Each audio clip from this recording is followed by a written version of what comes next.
ఎవరండి? Good morning సత్యం గారు, మేము సిటీ బ్యాంక్ నుంచి మాట్లాడుతున్నాం. చెప్పండమ్మా. Sir first I want to congratulate you sir. Sir మీ క్రెడిట్ కార్డ్ లిమిట్ అప్గ్రేడ్ అయింది sir, with a limit of 5 lakhs sir. అవునా అమ్మా, thank you so much.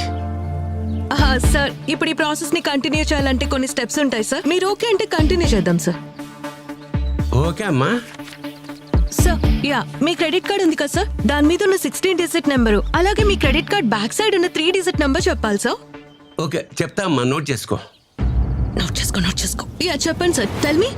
1 yeah sir, 1 0 sir 0 0.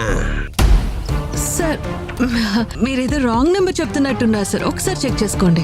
లేదమ్మా, నేను చెప్పింది కరెక్ట్ నెంబరే.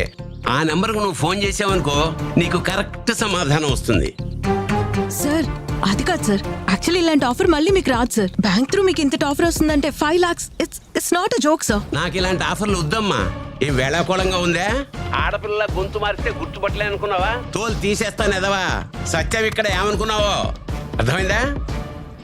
అమాయకులు కనపడితే చాలు. తెలియని నంబర్ నుండి కాల్ చేసి పలానా బ్యాంక్ నుండి మాట్లాడుతున్నామని చెప్పి క్రెడిట్ కార్డ్ లిమిట్ పెంచుతున్నాం, ఫ్యామిలీ క్రెడిట్ కార్డ్ ఎలిజిబిలిటీ వచ్చిందని చెప్పి పిన్, ఎక్స్పైరీ డేట్, ఓటీపీ అడిగితే చెప్పవద్దు.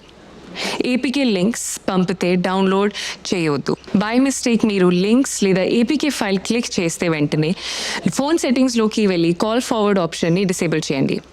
మొబైల్ని ఫ్లైట్ మోడ్లో పెట్టి ఇంటర్నెట్ కనెక్షన్ని డిస్కనెక్ట్ చేయండి. కంప్లైంట్ కోసం హెల్ప్ లైన్ నంబర్ 1930కి కాల్ చేయండి, లేక www.cybercrime.gov.in రిపోర్ట్ చేయండి.